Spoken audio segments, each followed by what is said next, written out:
What is happening, everyone?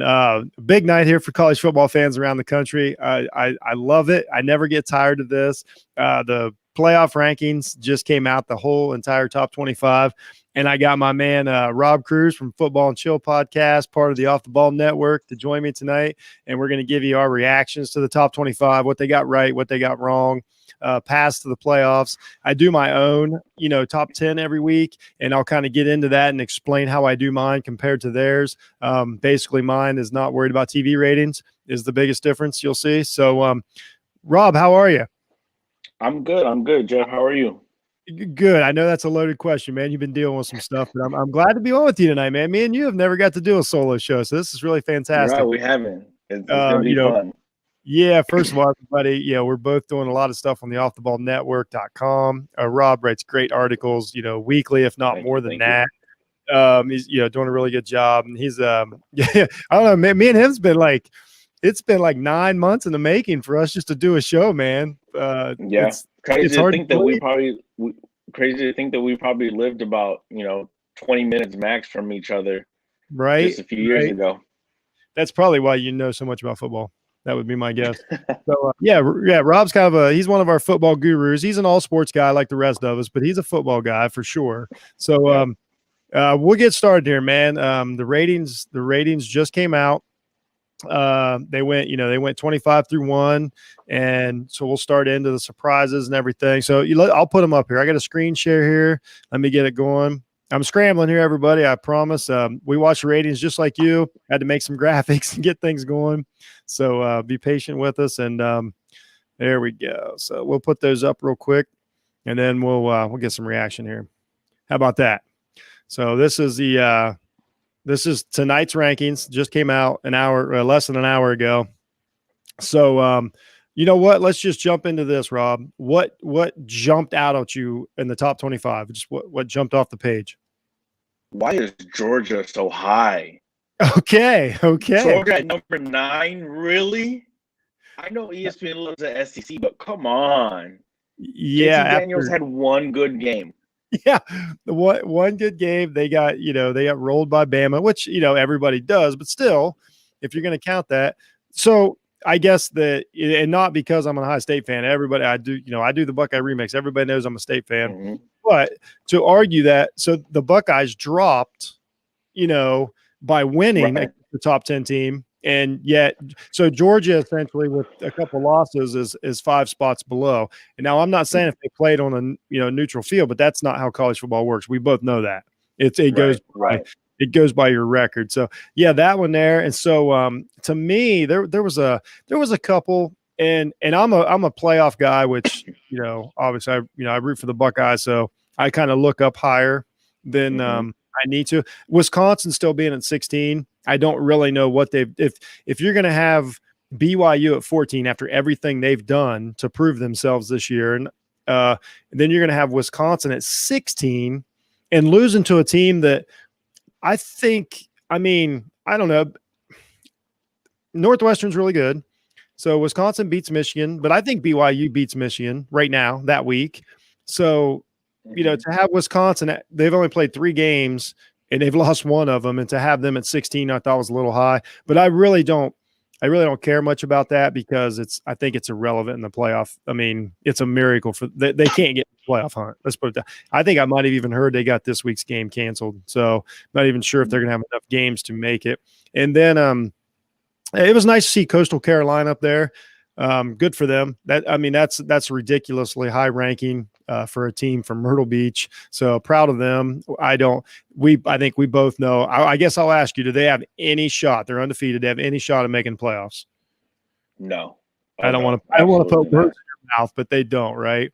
So, so that one kind of jumped out. And then the Pac-12 right now. You're a West Coast guy now. You know what I mean? Like, you're out there. What it is a tough one. What do they do with the Pac-12 after a couple games in? You got Oregon out there. They're floating around at 15. USC's at 18. They're only going to play. I believe they have a 5-game schedule. Is that right? Or 6? I think 6. 6 the most they can play, and they're getting no makeup game. So let's face it, all these teams are going to lose a game. Almost every team's already lost a game already. and they don't have any makeup. So we'll say at best they're probably going to be a 5-0 Pac-12 team. So here, let's start there. What can the Pac-12 do anything? What can they do to get in? Anything outside of potentially scheduling BYU now that the Pac-12 got the okay to schedule out of conference games, they can maybe schedule BYU, which I know Washington was trying to do rather quickly. They weren't able to get it done, unfortunately. I think that would have been a good game, but it's going to be really, really hard because in the perfect world, let's say Oregon and SC both win out. In the perfect world, they both went out. They'll meet up in the Pac-12 championship game. Now you're looking at a 6-0 or 7-0, depending on how many regular season games there are, a 7-0 at best Pac-12 champion trying to get in over, a presumably undefeated Alabama, presumably undefeated Ohio State, a one-loss Clemson team is my assumption. Yeah, but we'll get into that in a little bit. Yeah, it's going to be very hard for the Pac-12 to find a way into these rankings this year. I think so too, and I think that Oregon already, failed a test last week. That I think they needed to look really good. I mean, they're a good team, and I think if in a full schedule, they could work their way up there. I just don't know in a shortened schedule if it's enough time. Right. And the only thing I would say about the Pac-12 is if the committee just, from what I saw tonight, the committee is looking at this like they do every other year, and they're taking everything out of it. And these teams are essentially, they might as well be, specimen A, B, C, D, and they're ranking them. Because I really thought that they would take the 2020 craziness into account, and and be like, hey, I would rather see an Oregon in 2020 over 2 SEC or 2 ACC or 2 Big Ten, supposedly. You know what I mean? But it looks like they're not. It looks like they're going by the board. Best teams. I mean, if they put Clemson over Ohio State, which I have no problem with that. But if they did that, then they're saying, no, we're looking at how good these teams are and it doesn't matter, which kind of scares me, because then I've been beating the drum for weeks that Texas A&M was dead. And they're saying they're not. They're saying if they look better than another team, they can put them in. Because my argument was, you're telling me in 2020, everything these teams have had to go through, all these players have had to go through, the fans have had to go through, that you're going to put 2 teams, not only from the same conference, but from the same division, and one of them's not even going to go to its conference championship game, and you only got 4 teams in the playoffs, and you're going to do that? To me, that sounded nuts. But, man, they're right there. They are, man. They got them at number 5. So let's talk about Texas A&M for a minute, if you don't mind. Yeah, no. I haven't watched a whole lot of A&M football. They're good. I know that they're one loss, or no, they beat Florida actually, right? Yeah, they beat Florida and they got rolled by Alabama, which they have their schedule, the strength of schedule and all that works in their favor. But how do you feel as a fan if Texas A&M makes it in and they've already played Alabama, and you've got Texas A&M and Alabama in, and Texas A&M, already lost to Alabama? To me, I feel like, are you kidding me? Like, give BYU but I'm not a big fan of BYU. I'm not sold on BYU either. Well, no, I'm not either. This is a 20 conversation. True. That's what I'm saying about. So going back to what you said about taking in you thought the committee was going to take into account the whole 2020 craziness. I think they have. Yeah. Coastal Carolina is. I don't believe they're a top 20 team. That's a great point. They're. I mean, no disrespect. I know it is disrespectful, but I'm saying as far as, like, I'm with you on a neutral field. I don't think that they beat Auburn, Oklahoma State, probably Iowa, probably not Tulsa.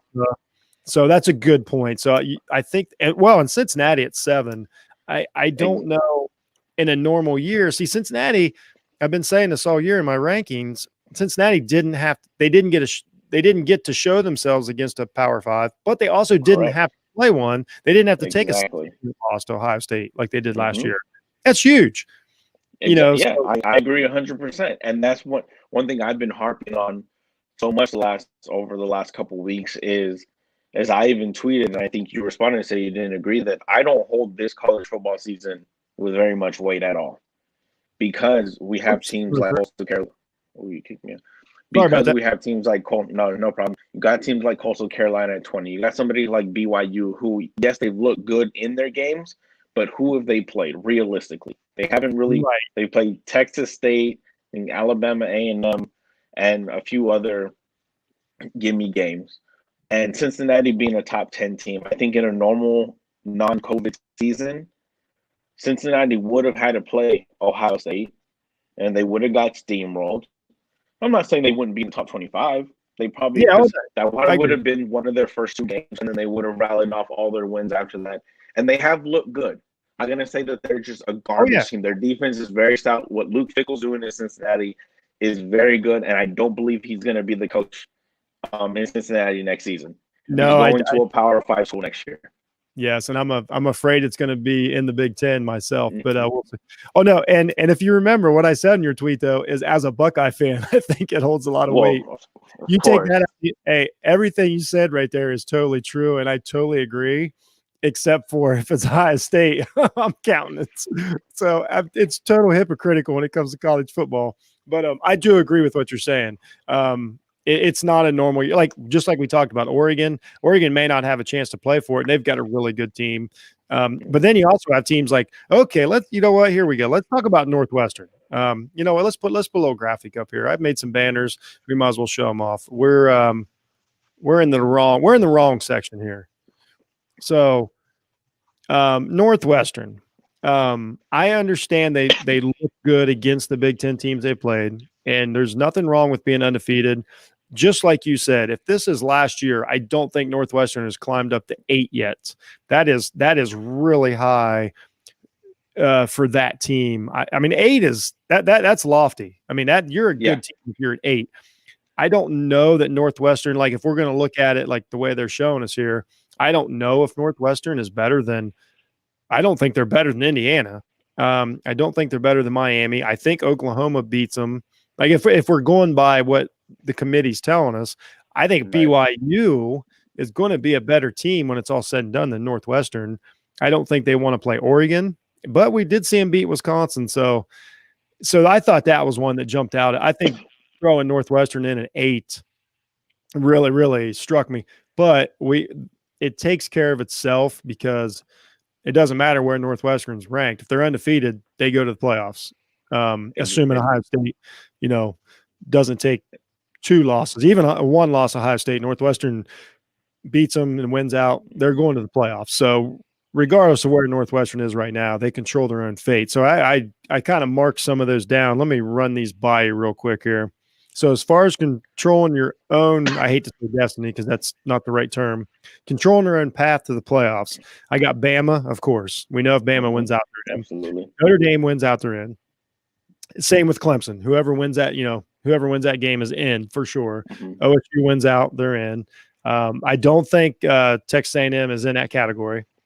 Florida wins out, they're in because they get a shot at Alabama, which is why I constantly have them ahead of Texas A&M. Even though Texas A&M beat them, Florida, if they got 1 loss and beat Alabama, they're going to the playoffs. Like, sorry, everybody. Sorry, Texas A&M fans. And Northwestern is on that list. If they go undefeated and beat Ohio State, they're in.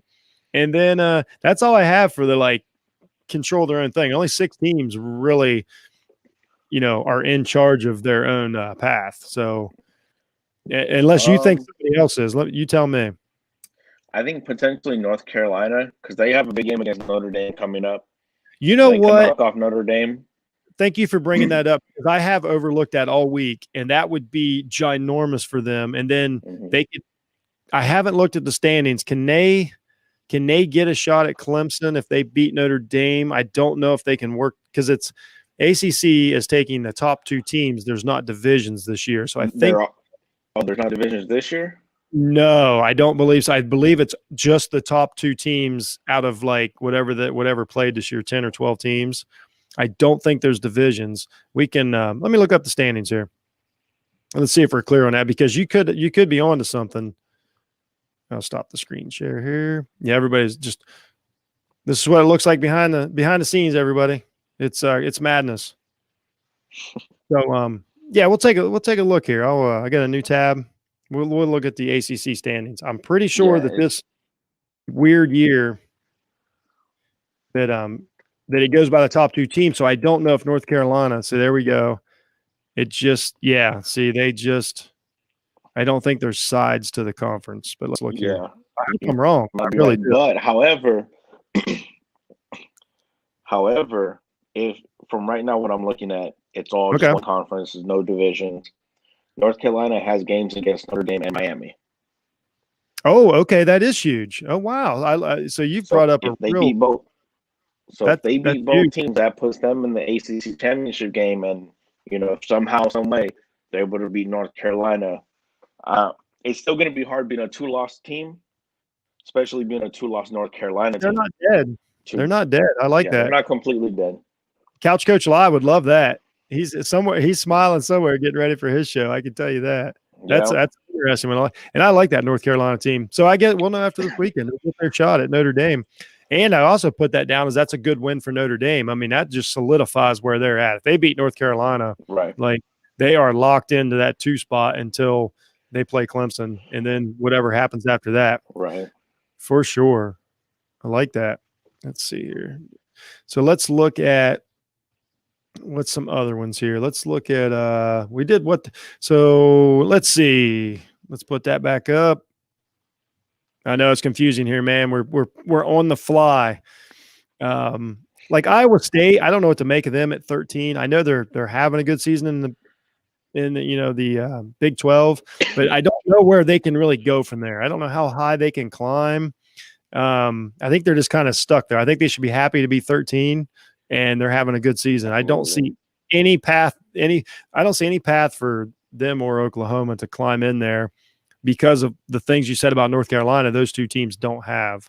But I mean, they're not dead, but they're in really, really big trouble. So then you got like Indiana, what they need. Here, let's go to this. I got another slide here. This will break it down a little bit more. If I can find it, I hope I get the right one. This is mine. We'll go to that. There we go. So here are the teams that I have deemed that can possibly make it. I mean, I'm talking like no matter how much help they need. I've only got 12 teams that I think can realistically make it. And we talked about a few of them. North Carolina, I didn't put on there. I might do that. Well, you know what? I think I'll just wait till next week. We'll see what they do against Notre Dame, and then we'll have. So, Texas A&M, most of them are obvious. Miami. Okay, let's talk about Miami a little bit. What they need to happen is so they don't play Notre Dame. They already lost to Clemson. So essentially, Miami need North Carolina to beat Notre Dame, and they need Clemson to lose. They need either Notre Dame or Clemson to lose somehow a couple times, and then they could climb into that championship game and win it. They're ranked high enough. They just can't. They're kind of like Texas A&M.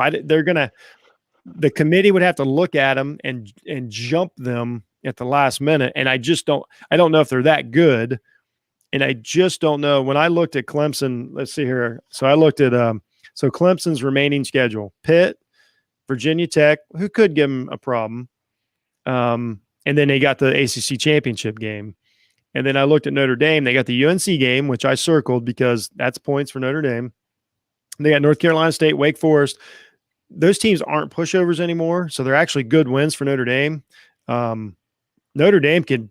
Yeah, I mean they're locked in at 2, and then they got ACC championship game if everything goes right. Right. It's just the path for Miami is desperate. Let's put it that way.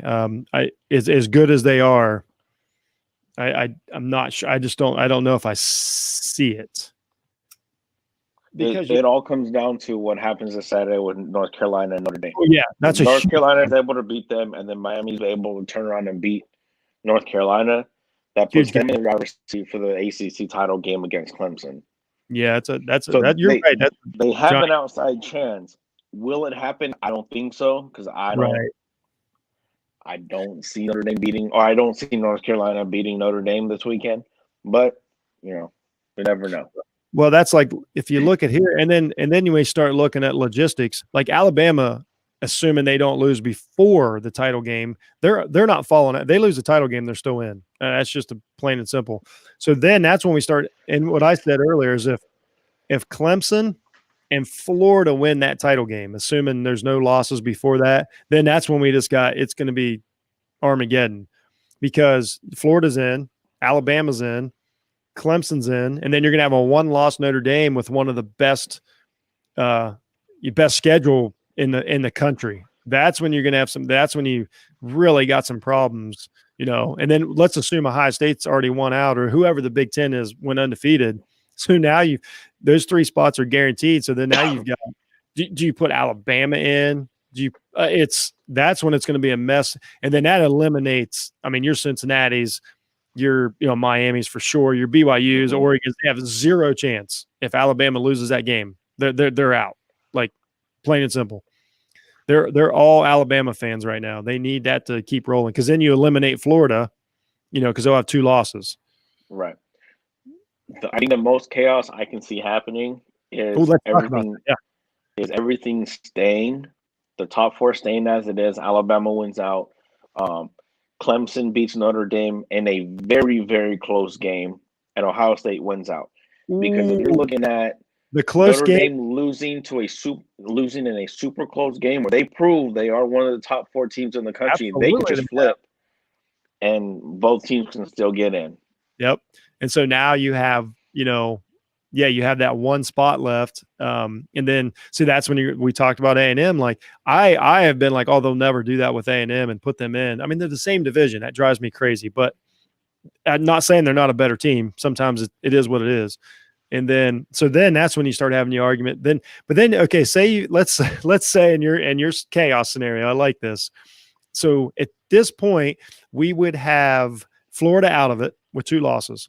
So Texas A&M is sitting there at 5, and technically 4, and then Cincinnati's right behind them. So now the committee has to have an argument between Cincinnati and Texas A&M, which I think me and you both know who is going to be favored if those 2 played.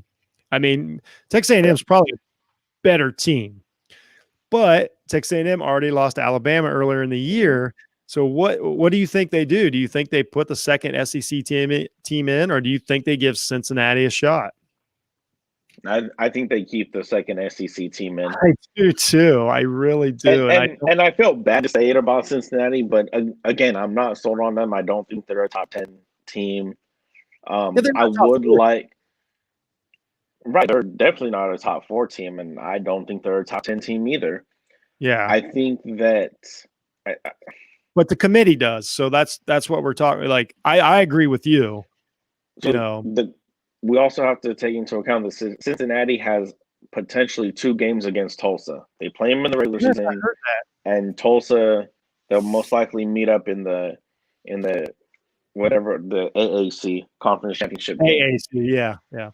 Cincinnati changes conference every year, so it's right. So that could raise some chaos, but I do think the committee will still, in that scenario, the committee will still keep the 2 SEC teams in. One, because it's a higher pedigree of conference, and 2, I mean, let's face it, money. Yes, more people are going to want to see 2 SEC teams rather than an AAC team in there. Okay, so let's get into this a little bit. I like this scenario. I like where your head's at. You're analytical guy here. So now what would their dream scenario be like? Okay, in your scenario, we got Alabama, we got Clemson, Notre Dame, and Ohio State, and so if we drop one of these, how do they avoid? Who does the committee want to jump over Texas A&M? Florida's already going to be gone. We don't, we talked about Cincinnati. Northwestern would already have been gone. Georgia, no way. Miami couldn't be there because they wouldn't have made it. So, like, who can they? Are we looking clear down to BYU jumping all the way up? Or, I mean, there's no way you can tell me this Oklahoma team can make it. And we've already just eliminated all these. I mean, I'm going by the committee's rankings. Like, what do they want to happen? Like, they would want Oregon. Is this where Oregon comes into play? Would they jump? Like, I don't know what they do. So Oklahoma has looked really good since their 2 losses. They look really good. Rattler has played much, much better. His decision-making has been much better. Yeah. They blew out Oklahoma State, which was, supposed to be a close game. It was not. So if you have if you have to drop one of them out and going down the list by process of elimination, yeah, I mean Oklahoma, assuming they continue to look good and continue, and Spencer Riley continue plays at the level that he's been playing, Yeah. that's logical one. Again, BYU, because so the problem with teams like Cincinnati this year is, and most years like UCF in the past, is being a non-power five. Yeah. BYU is even behind them in being an independent. Mm. At least Cincinnati already had set teams that they could play. BYU kind of had a scramble and figure out, all right, what teams are able to play and who can travel, who can we travel to. So they're even further behind the eight ball. And I think that's why Notre Dame finally made the jump and said, all right, ACC, we'll be a part of you because they know it helps them. That's Yeah, the thing because that's they would been have had. hurting them a lot. That's Yeah, a they good would point. have been in the same boat. They'd had to play that junk schedule. Man, that's what I mean. To me, the committee, in my opinion, has painted themselves in a corner with Texas A&M. I really think they have, and with Georgia and Northwestern. I mean, if they could have, but so yeah, that's crazy. So I mean, they really. So now, like we really talk about it. We're really to like here, and we're down to maybe 7 teams that. I mean, Right. we're looking in here now. If you have Un, un, if you have high state lose and then beat Northwestern, no Big Ten teams getting in, or you're going to have a high state argument. you're That's always going to have an Ohio State you're argument. always going to have that. Yeah, if they have a one loss, so then you're going to have high state, Texas A&M. Florida can't lose just one. They can, or they'll be in. So it just gets kind of crazy down there. Like I don't really think Indiana can work their way back in. Maybe they would need a high state to lose twice, I believe, and that seems unlikely in 3 games for high state to lose twice. Not saying they can't. I don't feel like they will. Right. So we talked about it a minute ago. So let's look at. So I'll show you mine here, and the way I do mine is more of a chances to make it scenario more than a ranking. Oops, went one too far. So that can go away anytime now. There it goes. So, I've got, I had basically the same. So I've got Florida at 4 because I do mine basically on who has the chances, to get in. But once again, you can see I got A&M down there at 8. I did not think the committee would do that. I got Florida there because if they win, they're in, guaranteed. They need no help. They're going to win out. They play the best team in the country. They beat them. They're in. And Clemson the same way. I put them at 5 because they got a lot. They got a recent loss, and I punished them a little because we haven't seen Trevor Lawrence in 3 games. I know how good he is, but we haven't seen him in 3 games. I know it's not his fault. It's not whatever it is, but it's hard to judge a team when you haven't seen their starting quarterback in 3 games. That's just the reality of it. But I'm sure they'll be True. fine. And I got the Bearcats up there because of what we talked about, not knowing they would put A&M so high. And then I had the Cougars at 7 for the same reason because I really, really banked on the committee. We talked about it, the 2020 scenario. Like let's try to force somebody, and especially a season without fans. I'm like, hey, they don't have to worry about the gate. They don't have to worry about Ohio State fans filling a stadium for the first. That's always a factor in these games. Like, no, if Ohio State's at 5, let's get them in because they're going to bring 80,000 people into our city. Right. That's out this year, so I thought this is the year to let another team in because it's all TV eyeballs, and we're going to watch. I think people are going to watch the playoffs. So apparently I was wrong though. Well, we'll see. We'll see. I'm not wrong yet. This is the first week. And then, of course, I got Northwestern because of the same reason. And I got Oregon just because I think they might want to keep the Pac-12 alive as long as they can. But I did not see the Oklahoma, them being that high. I got them. I don't even have them on I had them on my, time of death list. So, what do I think they gave a lot of teams credit for their most recent games. Would you agree? Yeah. Because I agree that Oklahoma is great, but usually they just go by wins and losses. But maybe this year they're not doing that, which is just something different. And that's the good thing and bad thing about when we finally left the BCS system.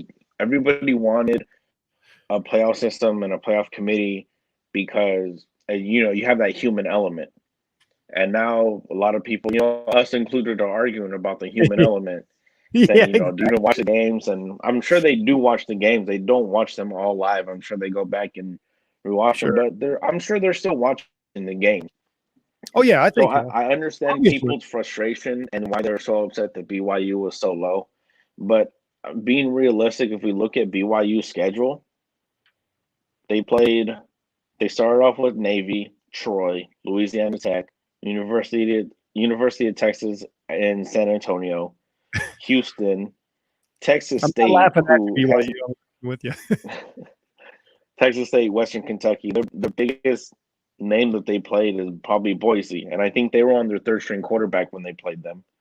And then Yes. North Alabama. They have one more game against San Diego State. So it's You know what? You've talked the me. I had a, you've talked me. You've talked me into it, Cruz. BYU's done. I'm not. They're off my yeah. list. You've talked me into it. That's official. When my rankings come out next week, BYU's done. Good. I looked at it today too and tried to find a good win on there. And I'm not knocking them. They really are a good team.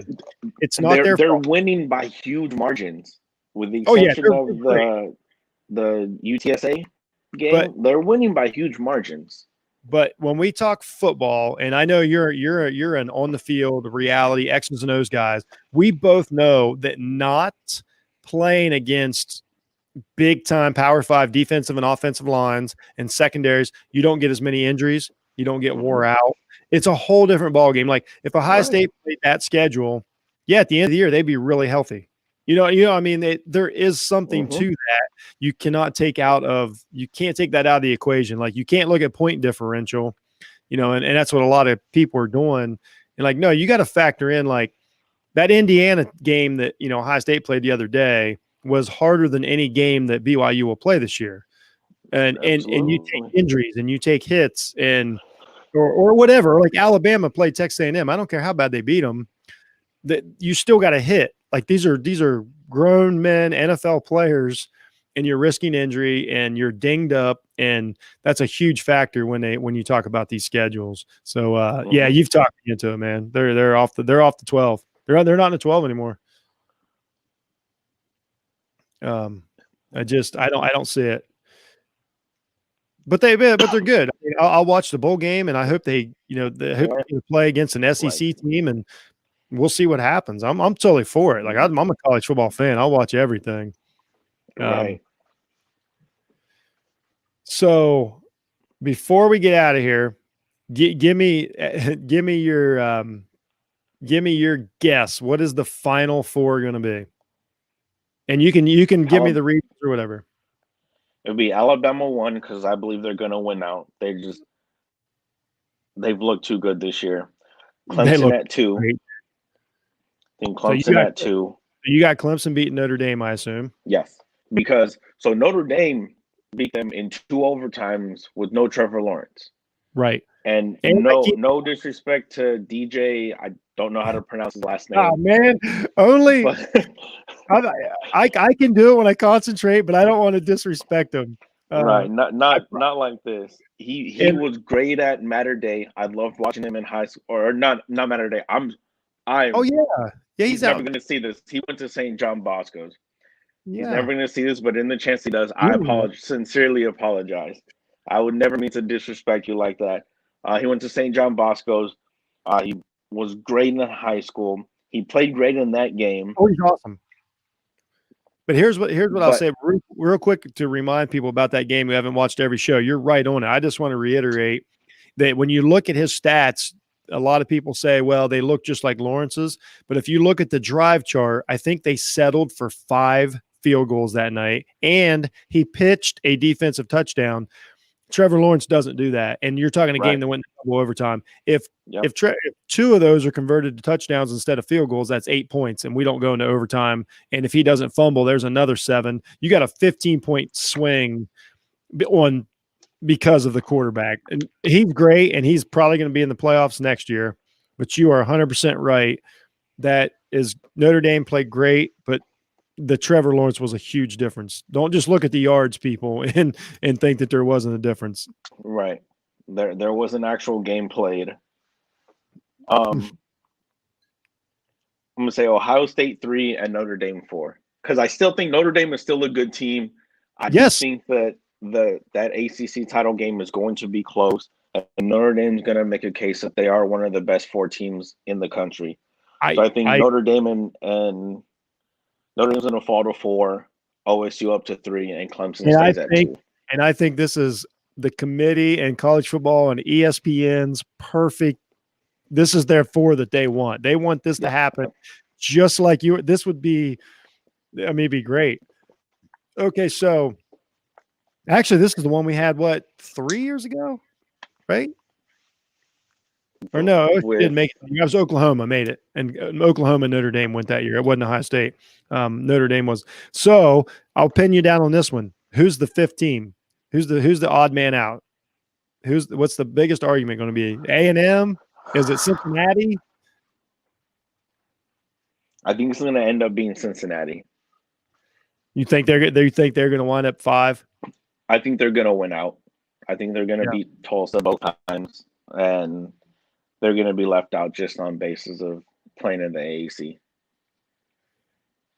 Yeah, I think I totally agree with you on this list. I could make something up and say that I don't, but I really think Bama's winning out. And I think Clemson wins out, and I think Ohio State wins out. I can't say they won't win out. There's nothing on their schedule to say they won't win. I don't care how bad they're playing. Maybe I have them at, I guess, in theory. So the only thing I could see changing, I agree with yours actually. The only thing I could see being different is if Notre Dame gets pounded by Clemson, which I don't think so, but I'm saying an if. The only difference I could see is maybe Notre Dame drops out and they push Texas A&M in. I really don't think that's going to happen. And I don't want it to happen, but I got Texas A&M as the 5th team, and I don't know why. I don't know why they want them up there. I don't. But what if, how about this though? What if Notre Dame and Clemson both went out and Notre Dame goes and beats Clemson a second time? Are you going to put a 2-loss Clemson team over A&M? I'm glad you brought this up. That they would have to completely ignore the first loss. I love this question. What happens if Clemson loses twice? And that's why I've got them number 5 on mine. Right here. That's exactly why. That scenario is why I've got them number 5, because of that exact scenario. No, I think they're out. I think if they lose to Notre Dame, they're out, because I don't think you can justify putting a 2-loss ACC team in there when they only played, one good team twice. And if they lose to them both times, especially with Trevor Lawrence, that's all the difference. Yeah. Obviously, if they don't have Trevor Lawrence, they're not getting in anyway. So either way, they can't lose and be in. I don't think now. Okay, so let me run this one by. Here's one more scenario. So I think I'll answer your question. Sorry. So if Clemson loses to Notre Dame, Clemson's out, and then I think you put. I think Texas A&M gets in by going by what the committee is showing, not by what I think. That drives me. I'm insane about this. And so I'll give you, okay, so I'm going to throw one back at you, the other one. Okay. What happens if Florida beats Bama?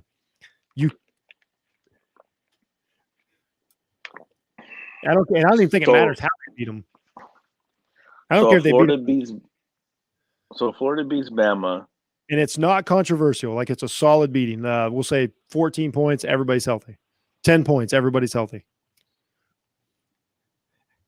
You obviously have to put them in over A&M. Mm-hmm. I know A&M beat Florida head-to-head, but Florida has the Florida's common opponent the ACC.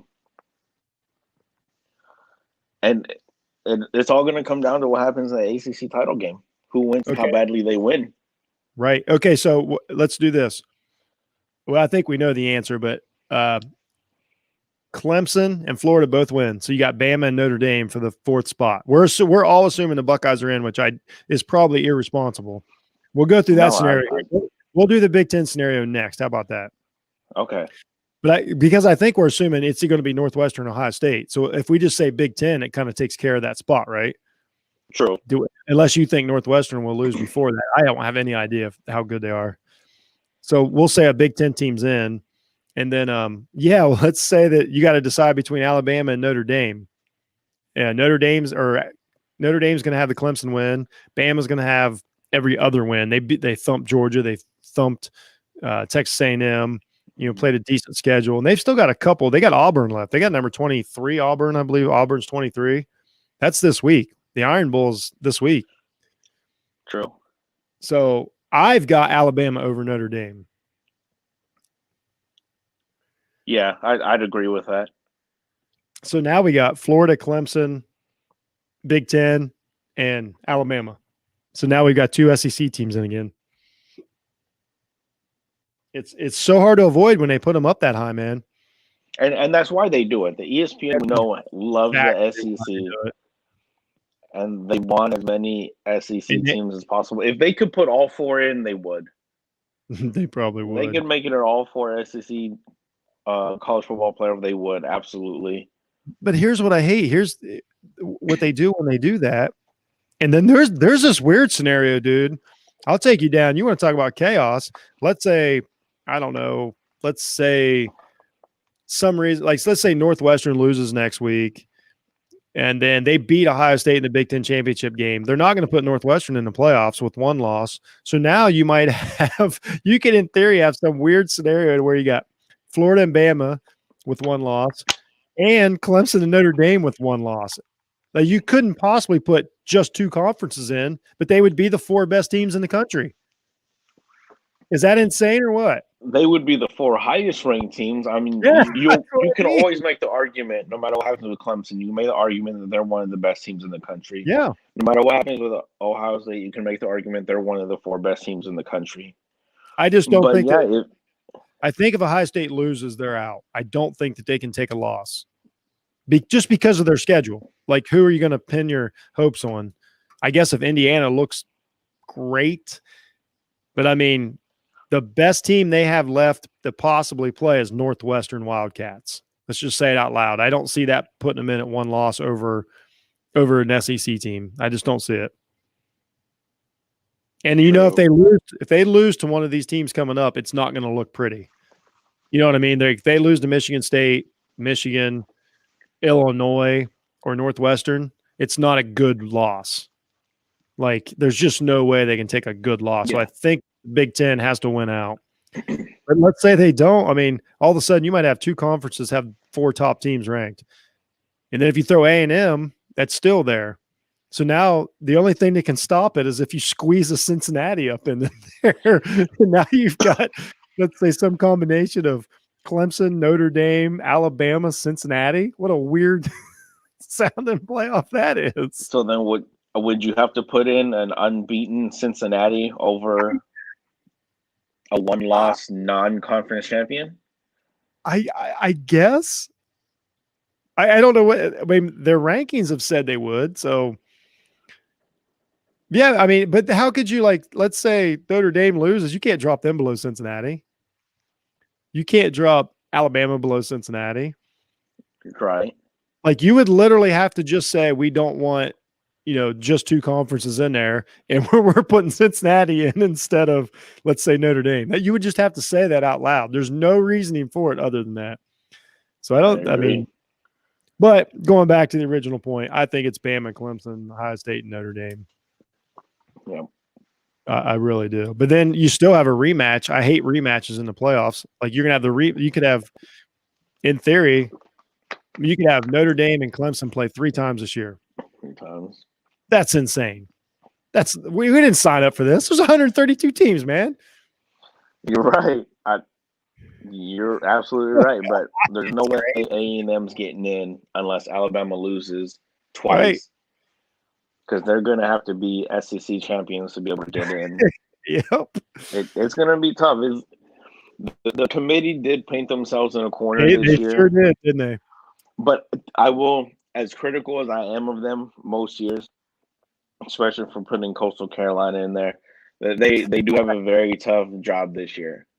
It is very hard to judge these teams when some teams have played 9 games, some teams have played 3 games, some teams have looked okay in their 9 games, and some teams have looked absolutely amazing in their 3 games.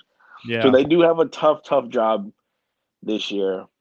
And that there's going to be more canceled. Like we know that this isn't going to play out perfectly, and that'll throw, like, say Auburn, Alabama gets canceled. Well, then all of a sudden now you don't play that, or say, a conference championship game could get canceled, man. I mean, what do you do? It's true. It's going to happen, but that's why it's why we do what we do. We don't worry about tomorrow. We react on today. We're sports podcasters. We're not there's nothing logical here. There's no logic here. Not on Cruise Island. Absolutely not. Hey, there's logic on Cruise Island, all right? I have something to back it up.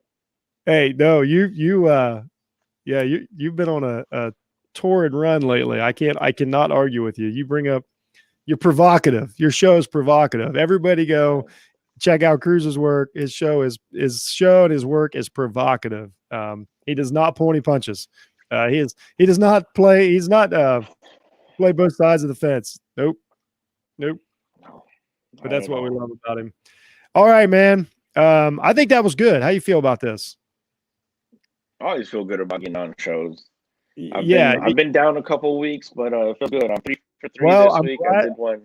I'm glad you're feeling better. I can't, pretty soon you'll be back in the confines of your studio, football and chill studio, a beautiful layout that you have there. I appreciate you coming on once again. Everybody, go check out Rob. You can see right there, F&C Pod on Twitter. Go to Off the Ball Network and look at all the stuff he does. It's really cool. Rob, you tell him anything else you want him to know, buddy. Football and Chill Podcast is my Instagram and my Facebook. Like you said, I'm not in my studio. I'm not in my office right now, but I will be soon. So definitely be on the lookout for a lot of dope content. Definitely going to be on a lot more shows coming up. For those of you that don't know, I did have COVID, so I was out for a couple of weeks. I wasn't doing a whole lot. But yeah, I'm starting my move back up to Washington, up to my house. So I'm gonna have everything. Everything I need, and it's gonna be dope. It's gonna be fun, and I look forward to getting on a lot more shows with you, Jeff. Oh yeah, I so appreciate it, man. This was great. Yeah, you're a great football mind, and this has been a long time coming. So everything came together for this. You, as usual, you were prepared, and you came with it. And once again, everybody go to Off the Ball Network. Check out everything we're doing. A lot of great stuff on there. If you're an NBA fan, hockey, we got some hockey writers on there. We got some draft. There's so much stuff going on right now. I can't even keep up with it. It's a lot of fun. Of course, Jeff Needs Sports is where you can always find me.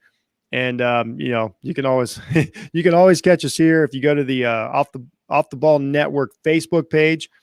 We put all of our live broadcasts on there so you can catch everything in one spot. Got a lot going on. It's a lot of fun. I appreciate everybody watching tonight, everybody who listens. Be kind to each other, and we will see you next week.